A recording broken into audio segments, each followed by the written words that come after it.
Right, Abusiafo MR.IBU kwaba ba Opatafuor TV.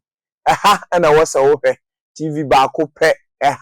Na wose ukọ ofa wo TV na wose wo kwaba da Opatafuor TV wanwaso a yejimre na ya frɛ nyamedifo amana ba ono ankasa ni studio ha na ya bisa ne nsɛm na ye fiada 8 of November 2024 anka ne papa mu no ana under normal circumstances no Sunday ni etahia mo nene anibere wo ho asem asi alright abusua samla me kase prophet Opatafuor studio ha nya ye tanya midifo achi ye gina baba no na watwi mu ase no man kriki ya mayen prophet Opatafuor be ye interview Sunday me na me host no studio kase mu ha na ye twetwe no mane kansem bebre ni titiri no America batwo ho ama prophet do to twa say oba ni mom na ready kind spiritual na Donald Trump de na nka wo chire kakra ya twetwi ni bia na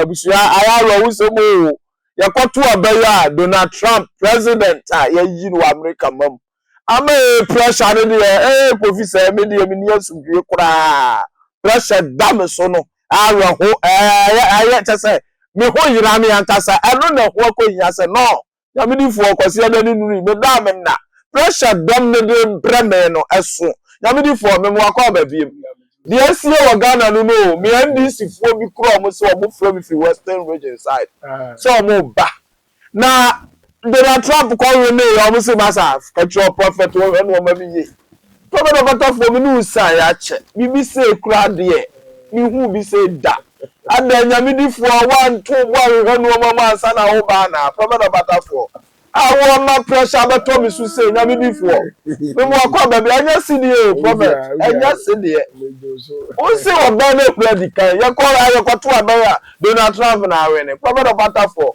wachitafo ebi nsuru de ebi ani gie enkrafo mo send me message na ada nyamedifo aden we are sad ya prophet o ya me de one tag waka first prophet for wo misre babu fu ba no kura na meka no on say ye betena ha de a enye me prophet me ye say ye program ne ye nyamedifo akoya we hosem one pa prophet Opatafuor unia mi tie obi a etie na won wachitafo edin dodo ama boto asase wesu obi a ni kura me mere madan ni sasa no beka but ni mudi e odi yaw obeka ontimi nka no wanim se aha no but prophet Opatafuor me no na namo ko se ba me so no madali onu akọ peso obeka abato no ho nsem aha no odi awo sere wonu ma so ma si wo wiase me nhye nkomtro da ani mi ehu na wo si oba no na ekudi kai wa America me na obi o ekudi kai Donald Trump foreign prophet Opatafuor ayo wo semo enya se de ba me nkyere wade ye tie odifo udom tie o pa enu ti na ye yi interview na ba Friday ene ye tie o nkomten hunti na ebi abutu o se nipa ade akoma na di wo na mo enti ko ba ni se ya nyamedifo anya se de o ba me nkyere wade aha ye frem Opatafuor udi ni de ye nyina yawe ye di nu ehia me kura che bibia ye tie odifo me techere ma endi atro da na me ndi atro so da do so ti ase no two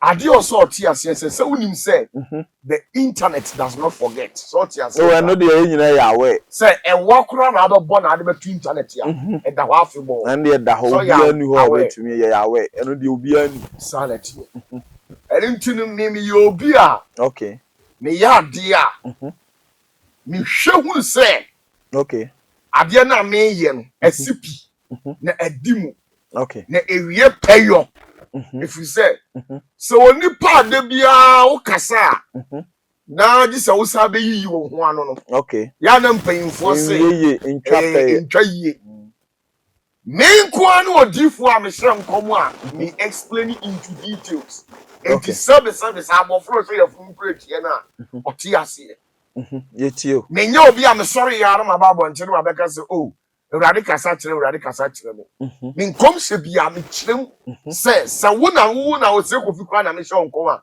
me ma hu die ntia sa asem no fira urade anu ma ye dey aba. Okay. Now majority of the people are there before and before pa and your mommy answer. One, omo inability to listen and understand. The bread into omo failure omo BC. The into omo a failure omo was result was examination.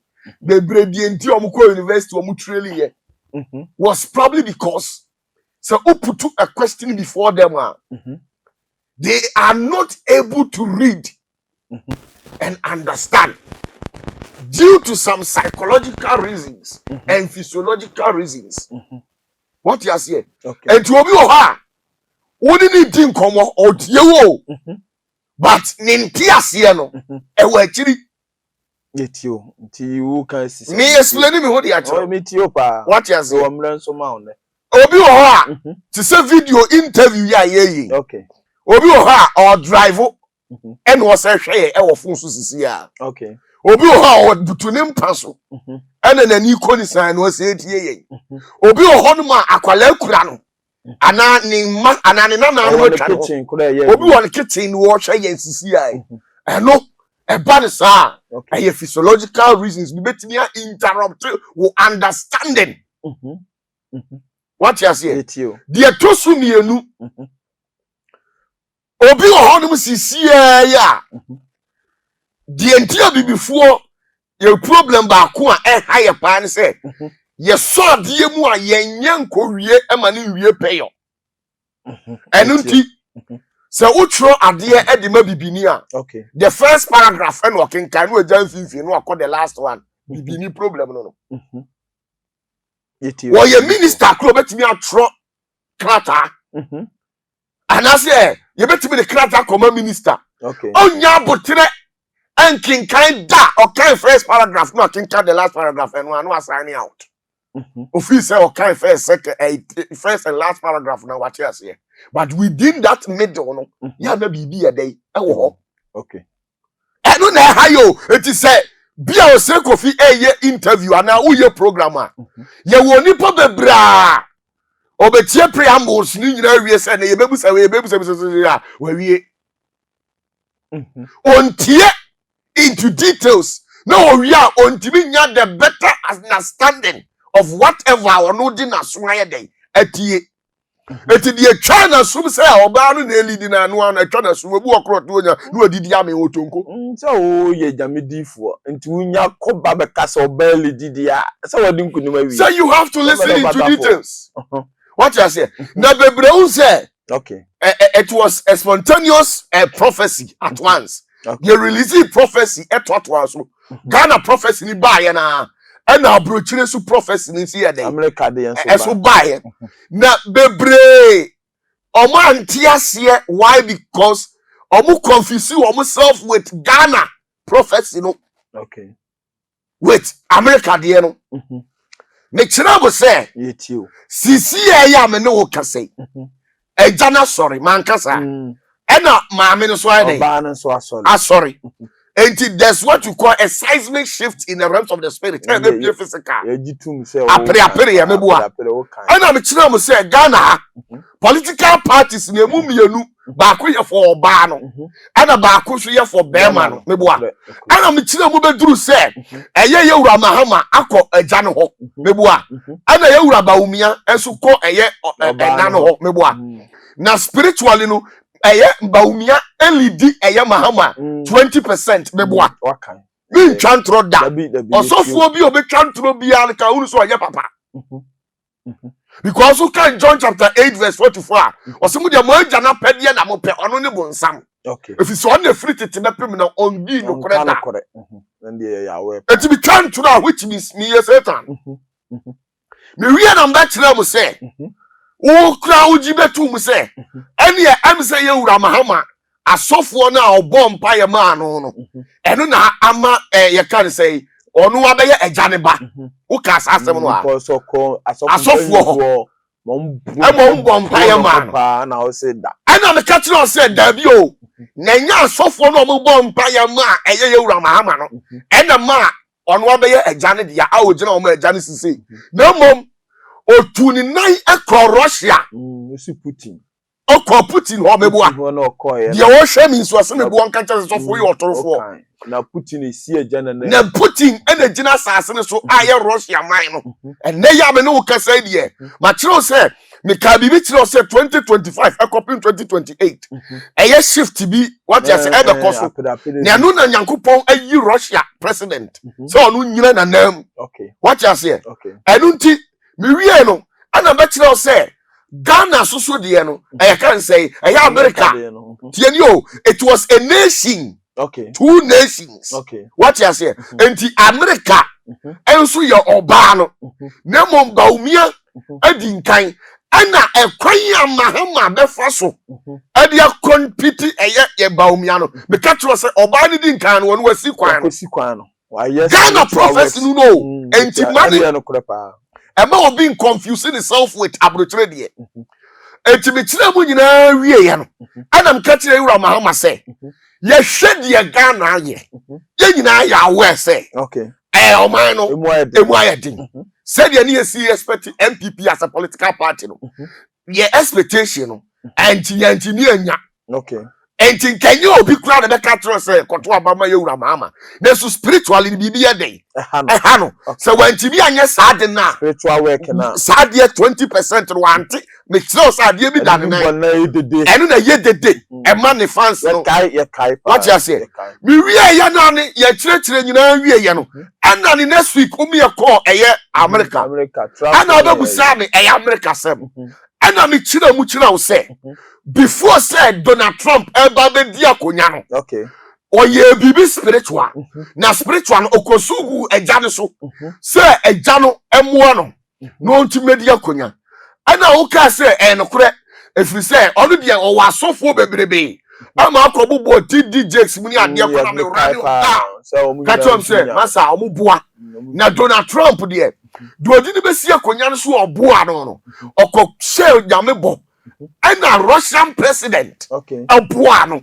ema ne ba power enti se obetimi obedi akonya no ana o forget ebosha okose nyame no enti na wo se nyame etwe ne so wure efi se satamu a okose sabo no obedi akonya no na atumi e friend kentenkreti abeseri mankasa omkobo ne charge na omkobo ye Donald Trump charge what you say trudo e honde bi udam fita good enti ye wie ya no ana meto aso kan se sisi an America abatoɔ no eye two shift between Donald Trump on the way jan ho what you say na mom eye Donald Trump no de enam ni mistakes na wa ye ni nti no wa ma oba no atake lead tie ni o usian de kai wa ma oba na take lead ena ya bona deja edina hangi eye ye kan say wiem yes anam kan enam see ya good animu ase what you say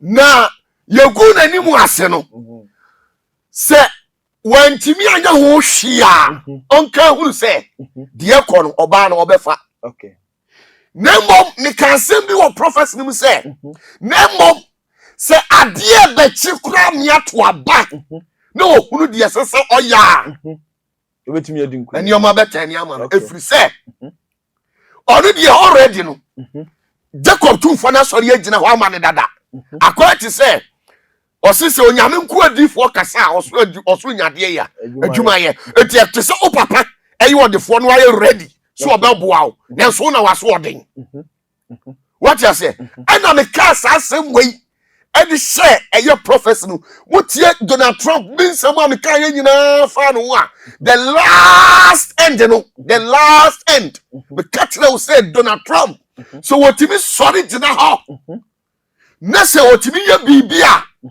na ade na wo so ye no ohia obi obeyi no afiri wiem no wa hya tare o hya tare npa ni monyam ne baba no na mom no o mari re mfiri on go back to babia okoye na ema wotimi nya eye America akonya ni di ye no na mom ema ni nya na adwen se eye sofu bia na di ni si akonya so fu bia ntimi fa ni si akonya so ni pa obo ano no eye gya no onko Russian president wo nya sema me kan no and the last hour ka say so we yen spiritual work in the ya enti die tie nie se abra eye prophecy abano ye wo prophecy a ya to fapem ewom okay fapem ne say no kire say ye to fapem ewo prophecy hu a which means wo ye ho hwia enye yie okay let's say we there e dey obelusu me catch now say omo be 2 first 4 years no okay also last week there me for last 4 years analysis me be ye obegina mu say obi aso obewene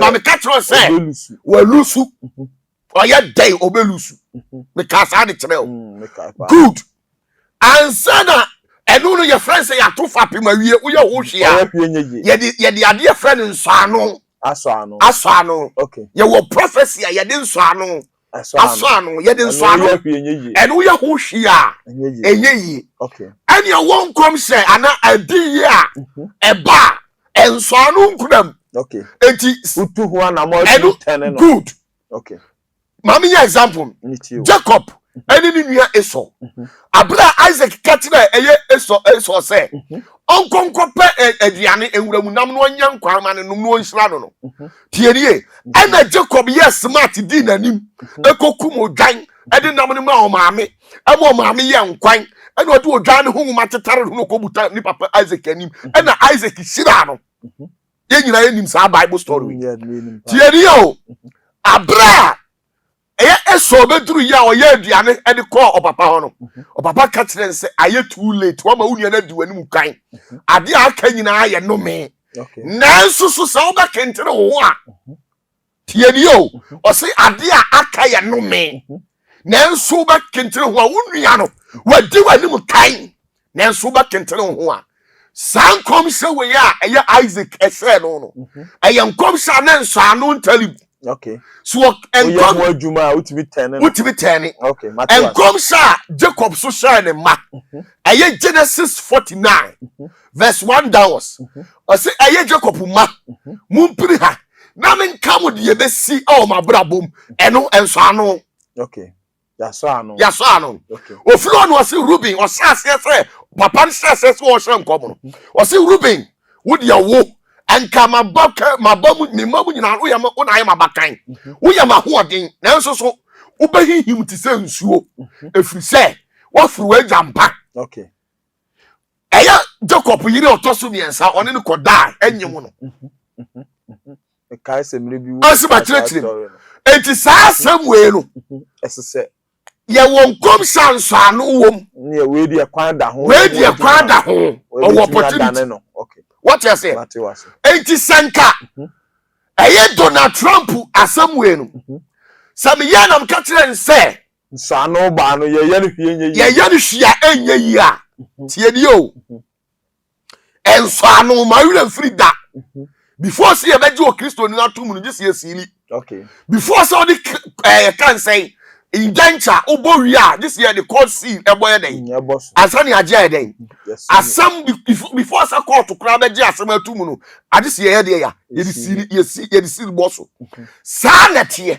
okay na me side of the prophecy no senka ye do me Opatafuor me shame come say Donald Trump eye oba no dinanim na mom onu Donald Trump say dey mitrechire mu no ana nkama na ka hwe biem ana ye to aba ana aye obawe ne ye ana oba na lusu dia bitwum mu said den na ye otorofo said ya make out ya say enanu aye interview ya ye on the 3rd of November okay kwasi ada nwumre ya ye ana man ka hwe biem amfa aye America abato no man kasa biem ana ye to aba ana said ya me kire say eye Donald Trump alusu na oba no arene no ana man ka hwe ne to aba wie eye Tuesday na ana sa esi ya ende bitimi yero eno dia wo ho kwa because me twantro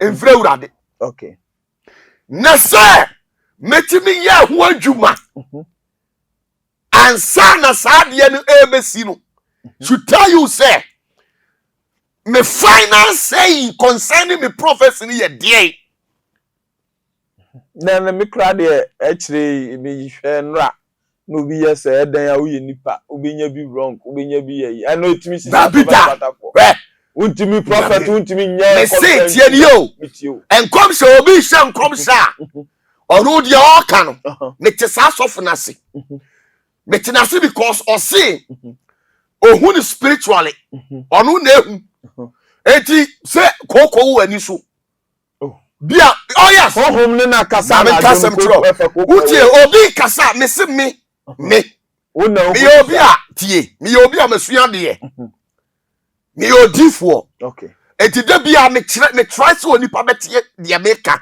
ase okay na ma kire nipa na kire bi no mini hokura wa hu se no kura nse na tie okay o se kofi tie ni ye enkom hye na aye hye no mo nte nkom hye ase ye tie oni obi aka bibia mo fa nkom hye enkom hye egumu ahodo okay eye miensa okay tie ni ye first one eye ni suani hunu okay second eye daeso third one eye huanimu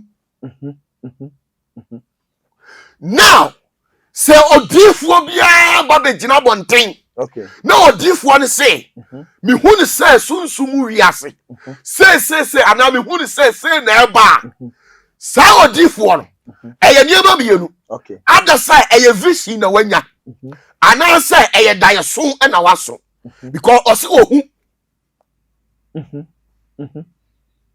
afọtiase enti dia wo odifo no hunu ye no as to say huhum na oyidi tira wo na ye huhum papa ana wo ye atro huhum e ma wura free say o kin kai bible say me pe huhum bi no afiri akọ asase ano no akọ dada madifo okay nti eno kra timi atro ahohom wo enti atro huhum ti be deceive e betimi abeyi bibi dia atro no dia deceive na free say wo hu ade no nyame na eka Nemom saminya betena hatiani o se kofi meti hai ada na katira o se Jacob tumfuo no se na sadia na amamu a entrust me biem anu ntini ayero pa be yu hu anu because pressure no so tieni o ada na katira o se me Opatafuor Jacob tumfuo no se enya me na me se me hu ni se o America ko bo papa ni din tieni o America abato no enya me na me ka se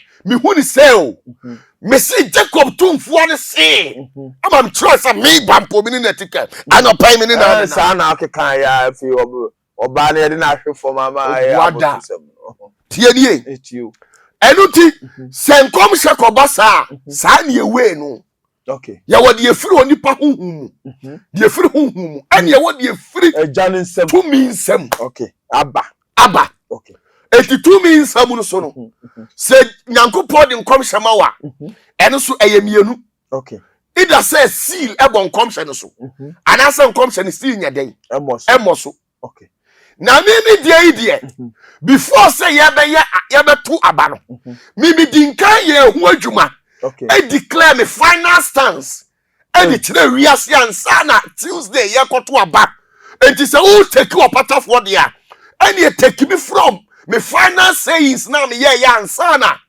ye koto aba Tuesday no nti eno ne de he tienie eye kwasi ada na eye interview ni wie no which is fifth no on the 3rd November tienie o mimi ntwantro obi otie bia ntie bia on the 3rd of November e kwese da nwumre e na interview ni twagu ye ye wie interview no kwese da nwumre na 11:30 e na Jacob tumfuo ni sane ye okay e na kire made se hwe tie die okay na me hu ye ni se Trump abo watofom se ase watia katam no wahwe ho te sadia me kire o se me hu se Jacob tumfuo ni kire made anana na do ato gatam sa bi no ye dide mu ya ni se wa pia Russia president atiko wabona beti sampresa so ompeja no e no peja ni di gina ho opeja ndi ni gina ho na no di nsuo hohoro no ho nyina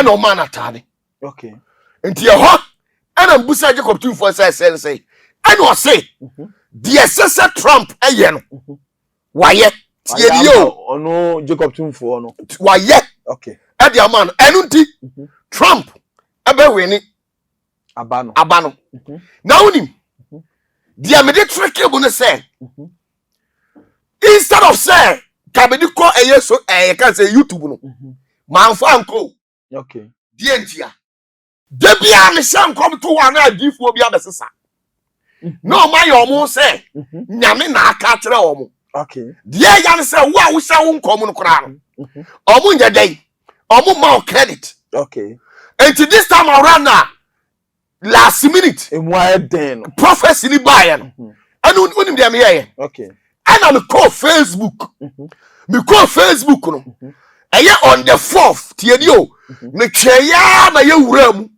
on the 4th which is Monday ahomachi 5:47 a.m.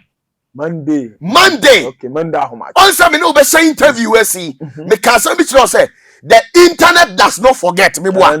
Internet no. Who upload video, who the bibi to a date, time how they to a show and a show. Egu. Enuti Monday tienio. Ad question na the other Monday no. And I'm call YouTube. I can't say sorry. Facebook. Now me call Facebook no. And I'm call church to her. Me pese obi ebe copy me prophecy. Okay. Now me stand out. I tell say we oyo drift won't. I 5:47 a.m. Pepe and I'm a Troy and I'm a Russia president. Okay. The picture a two. And I'm a catcher me Troy also say I'm functional. Mami said that all they are saying in a cold page.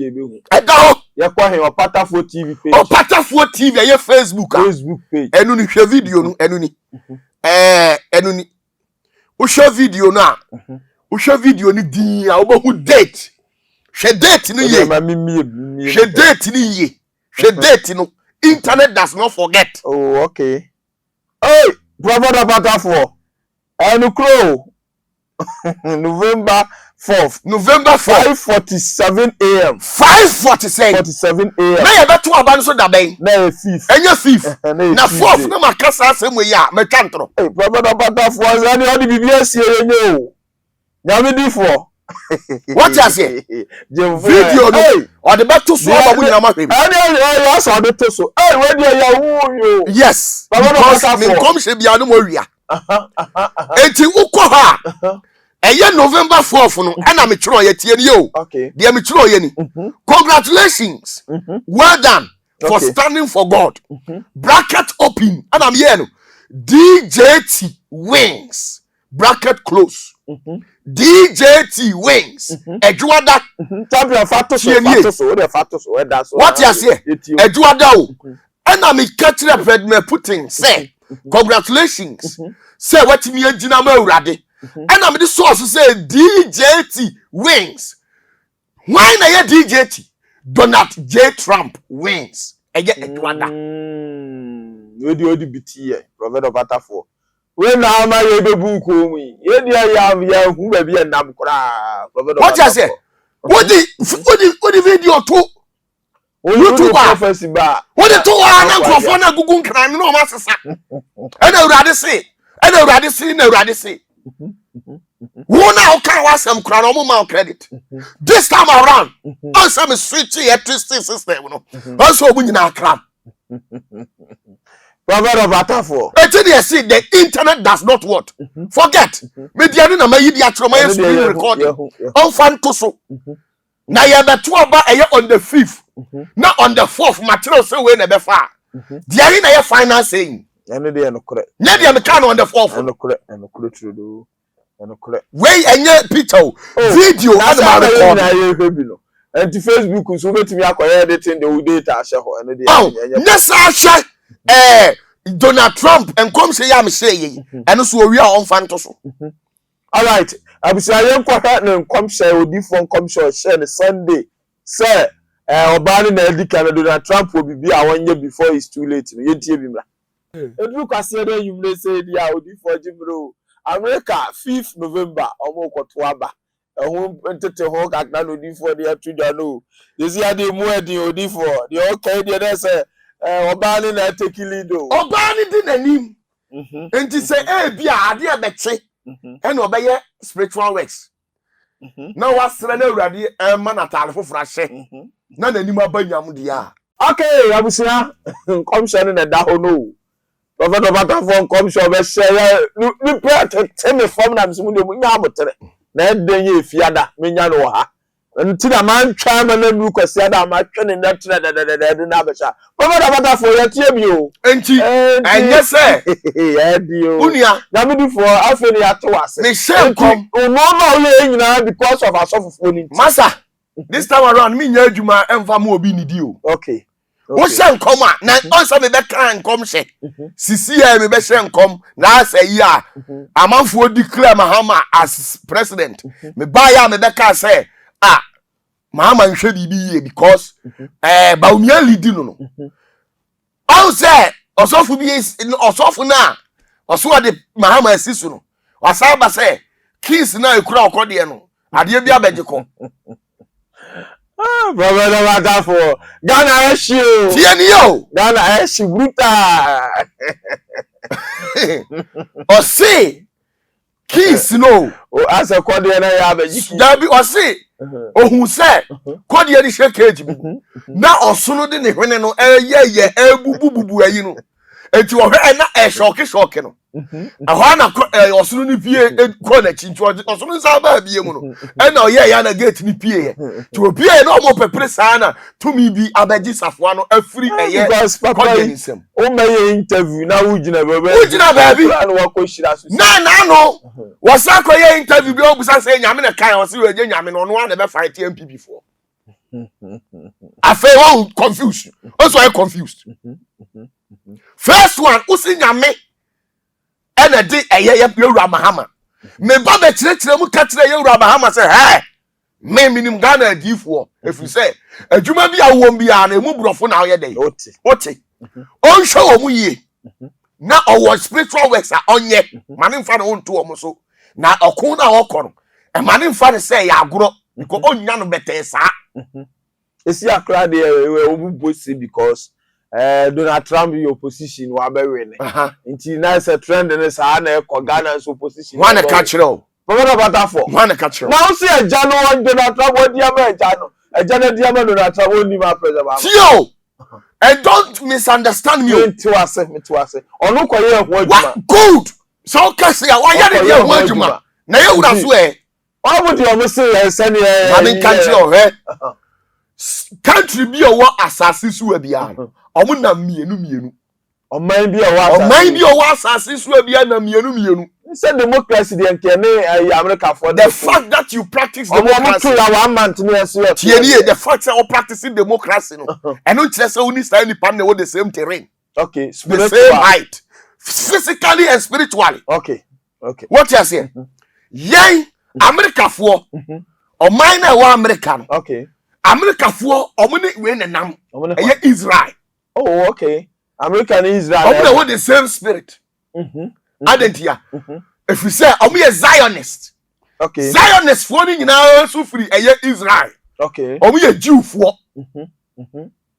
now America as a country no omo billionaires ni millionaires e wo no about 80% okay omo nyina ye Jew for eti wo compare what omaya woni ne wo honhom baako ye de ne hwan ye omaya ye ne wo honhom baako aye Nigeria oh sir yes Nigeria for ye no omo bo ye no omo enyi omo na bo ye no omo nyina spirit no control ha no ono na control be si obi ebisibisi e bit wan hwe ye the same thing omo sitting president ewuye omo sitting president who 2000 and I think 2010 or something just like that sitting president owuye the same thing as Ghana ebisi ha okay say yes sitting president we because I miss okay so omo shopping mall baako mekoma yi baako edurugu ye wouldn't say the same thing yes mekoma kra egu yi mebua ma me nkyere wade okay enti spiritual control Ghana no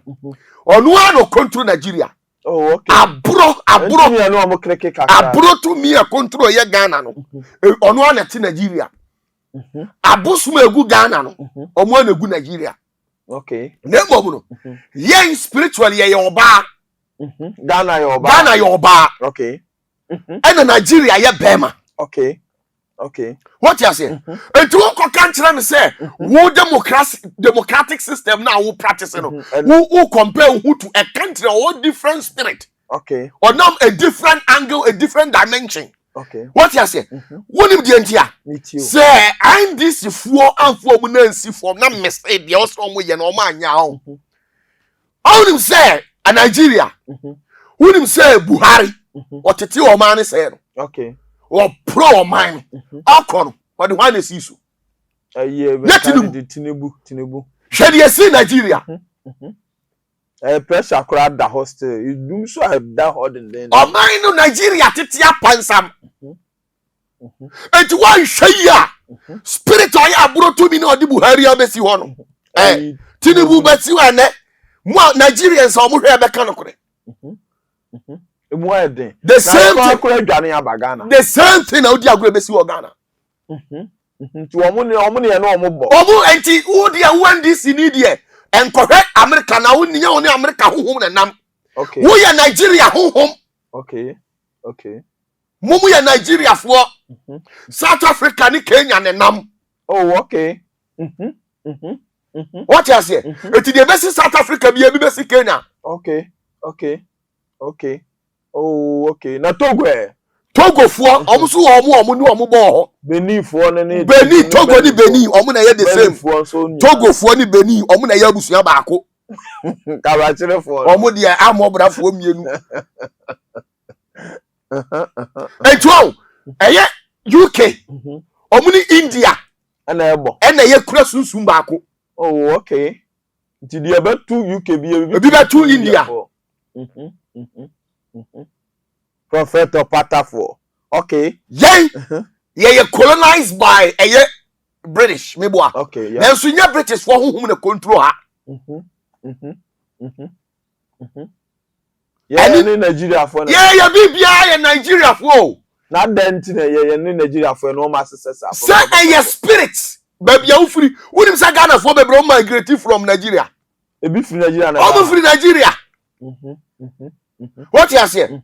Uche history ya Ghana for bebre Nigeria abra entokwani akuku from Israel omu dwane ye omu babegu ye can say Egypt no bebre migrate ebesi Mali.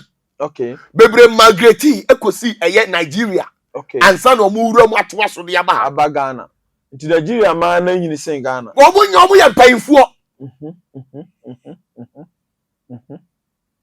Prophet Opatafuor. What you say? Enti ade bia besi ya de betoto aye fe Nigeria. You show Nigeria yet. America sem. Na America you have America we are Zionist. Ghana you Zionist. Okay. So who baby you bo edin Christianity bia na. Ya reject to me bia ye som Jacob tumfuo bia na. Efiri hif and buy. Free here America. That be free Israel. Yeah, Israel. So Israel there one Messiah ni free. Good. Enti o free hono.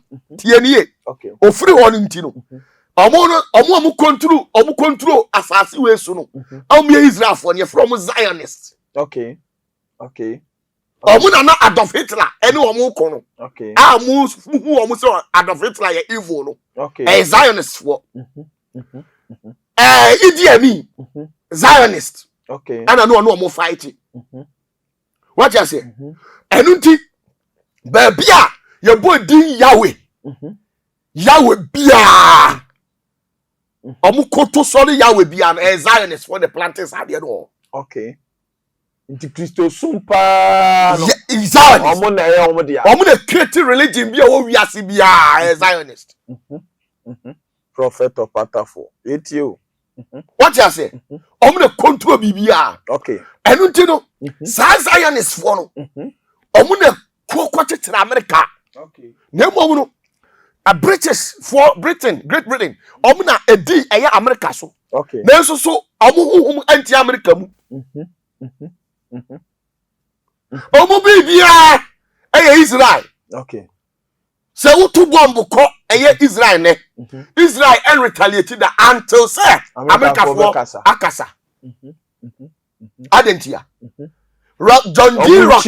No. Yes, John D. Rockefeller money sankrofo ni nyina no. Okay. Omo ye Zionists, omo the control wiase. When you think yes we be say Zionist, omo control wiase. Enti omo chiw. No omo tete wa. No ma tro se ko kreti esumwe no ma kreti di amount. Okay. Okay. No ma yi o mani na who pray dom the back. Enti Zionist one omo the control wiase. Okay. Okay. Now we are there now who are Zionists ni. Who kind of way say America akose ni. Hey, in the history of Ghana's politics and then that of American democracy, anything similar. Are there similar? Similar. Ghana, Nigeria and Ghana. Who share the way omu coup d'etat, omu coup. Ku ni nyina wo de toto omo de ho a ye ni omo the same ye bibia bum ye Nigeria for the omo sitting president omo sitting president wu na ye so ye de awu na say me course wa me say me compare itai bi ato ahye me ke no am we say igbo ni bi abobom atiko na ni o kan igbo kasa o ba na nu say onim so onu ya bi o na me seni nu ya pa yes that is me dey o me jitum yes sir they want see my boy man so and so ti man hwe yi a moti Ghana ha na modi wani be ba so na do dan kwa kufu ado o de BAWUMIA si akonya so no asa mambo abai and the brother Mahama wa djuma ye ko and I so o be ye and date yes say 8 right 8 November 2024 ade ne sa abone 9 Brother Opatafuor we now come we dey ye pesa who say na dey me pesa o kan bi na dem ma say come to da minim we dey o end up bone na minim say bone 9 oye wajuma he me say on forget sankrofo no me twa no hia no mpa onye me na dika cat no nyame na ma declare say me nka say me political favor me nka tire political any elastic so mo fia me sa so mo fia ho and this impairing for some from our massa me nka tire obi say me political favor o enti asofo na omu kogu NDC for mpayimfo ho MPP for mpayimfo ho na mo say me tire wo mo no massa me nka tire obi say me favor bi I'm not chipping back of us. So for the friend home. Me can't also a full 15 times. Me that sorry be 500 missed calls. Na how far course. Unia. I mean can't say me chiro. Na yesu you man. Na your friends so home fa. Na ti na boy wa be your spiritual works bia on the policy. Who dey say prophet Opatafuor opeta me boa wa. Establish relationship with me. I value relationship more than money. Na your friend home fa na the relationship ya establish. Wo betimi atra ha na mafafo friend na ado. Ha? Na me de odi manimu ye for me boa. Da biemfo anim ye for. Me de manimu hare nti u fi say u ko tra wo ba bi nya wo banku bi dia. Ma me for Opatafuor kra ma friend na me so jam no gina la ne so. Na afafo kre o tinkra ha ya. O friend me. Na me metima afafo friend na ado. Da bi. Me hia moa nya na ado me kwa na ase. O be undermine me office. Who person looking down upon me office? No, my responding to grant. Who person looking down upon me to grant your selfish interest? Prophet Opatafuor. Me lifestyle now me woman. Upa busa America for, busa UK for, busa Germany for. Omo show me the catch say wait and yes go. Minimum omo cresika ebi kura $30, $40, $50,000. A plane ticket to Baba HM so me. They can attest to that fact. Okay. Busa omo Omo mu kure sika ni ade kura mi fi obi wa sika no ade ma me keke obi wa sika no ade ma so frame kura onyame ninia build a relationship with me now build a relationship with me na say ejina eh me na me fafo afro e fe kura kwa okay enya okura na me mo ha ho afre me okay now who feel say when you small boy bi omo mentality ni omo omo tete ho no asofo no omo tete ho no omo say young guy ofi say na tumi na de nam no so unia ofi say we a young guy be na fe na obanya me djuma mu ntino ono otena ne office na okeka de opese okan nyina awie owia na ofa phone we dey say he's just a small boy let me put the call across to his end and see matter o nya me da me nya hwehwe ani mu sofo nti na me me come asem wi am se my dey Mawie. Me come asem wi am mawie. Me hia na na do a me call no office. Before say na do be truth e be fa phone afre e kan say osofo obi no. No oni no won kitahudi ana oni ni kitahudi. Na wo phone call na e ba no. Call na e ba no. Me dem ahuru say we cry na do number. Okay. Dem ka what you say. Musumu nim say number na mo de frame no. Eno na de TV so wo wiase nyina akwala accurate me fa no wo frɛ. Na metima receive wo mu nyina call. In the more respectable way no. Wo kura wo pay mu no ntimi ma. Untu dipa. Say mun ko no won ko kan tell say me hia no. Ma ka kire so we bi akọ eda say beba. Anya ebu okwa asoro. Na wo de out to office free say when your young guy be afa no oye yinti no mo be pay $5,000 $10,000 with the amount na jina kokoye ho adwuma na so nkamotwa for 3 days fast am me ko na 10 abana na ka be small boy. Right now we say for nyamidi for prophet Opatafuor na matene nka no na nka kwasi ada na yebeto yensafre no but nsem adodo na ade be yire minti na me ho akohia asem free nyamidi for no be chire nsem mo amani tua o nsem na oburu so ni nyina no obebie mu fita prophet Opatafuor na ye how mle bebre I still stand on my point. Me say osofu bi obehye nkom na amfa no masa hu na free nyame nti osofu bi hye nkom a on chirechirem. Okay. Say we dey me na me hu ni e. Okay. Eno dey bakura etu kasa no ewi honhom na kire wo ni a consider. Ba wo Jacob tumfuo din a. Wo Jacob tumfuo din a. Okay. Tie ni o. Ethiopia. Wo Jacob tumfuo din a. O said ya wo ka no. Ebam. Okay. Nti ma cho sasa me be ka say oba ni lead no. Anu ma ye ho hwe na ba mu say Trump are ne dia. You have every right to silence me. Okay. But not when Mama giving me final ascension on the 4th of November. Abra ye koto aba on the 5th of November. Eye ahomache 5:47 a.m. Yeah. Ye nyina ye hu bi. 24 hours. Ye hu ya adwena nko hokora. Mo nyina mo time was anye YouTube. Na me social media handle. And we kura ndo ya msi ye no no adwene ye den. Enkoso because say me de eye Donald Trump and to ho de anka behu. But me se me tira mo say Donald Trump ye for agya no ba ko e friend say Putin what you say. And na ye Mahama so ye for we. Na me tira mo say etie ne ye nkom hye ni mu no. Me tira mo say ade be chimpo and ye no kura wo kan. No ya obeba be we ne and ye wo kan pepper. See that video na mo mape bi. What you say? Wadawruma eya na wo sa de ato last ending no matter. What you say? Let's have video ni bi. Enu nti azabi anya dey. Eni baabi no obi abeka say Opatafuor ya aza. E no nka no kore. Okay. O ye say.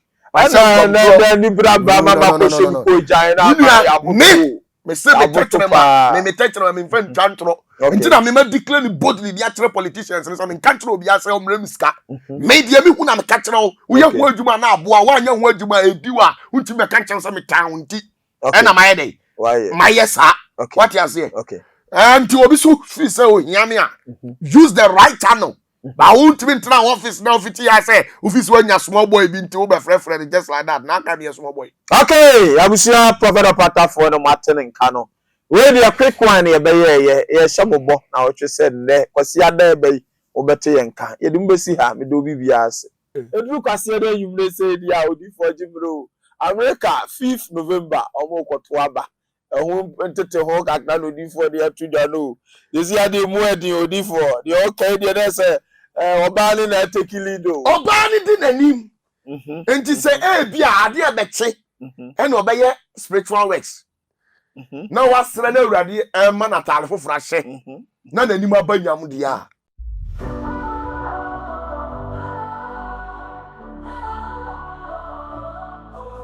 Opatafuor, you're strong and kind, mighty heart and a brilliant mind. Generosity in every game, change the world in your name. Every day you rise and grind, lift us up, leave none behind. In your shadow we find the light, guiding us to better heights. Opatafuor, you the power, strength and love every hour. Generosity like summer rain. You shine through every pain. Oh, you're the power, strength and love in every hour. Generosity like summer rain. You shine through every pain. In your presence, fears subside. Kindness is your greatest pride. Every battle you fight to win, bringing hope time and again. When the world feels cold and dark, you ignite that hopeful spark. With a heart so big and wide, bringing hope time and again. Opatafuor, you the power, strength and love in every hour. Generosity like summer rain. You shine through every pain.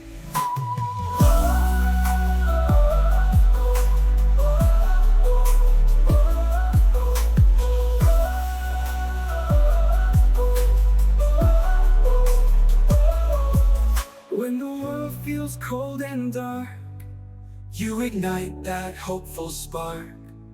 With a heart so big and wide,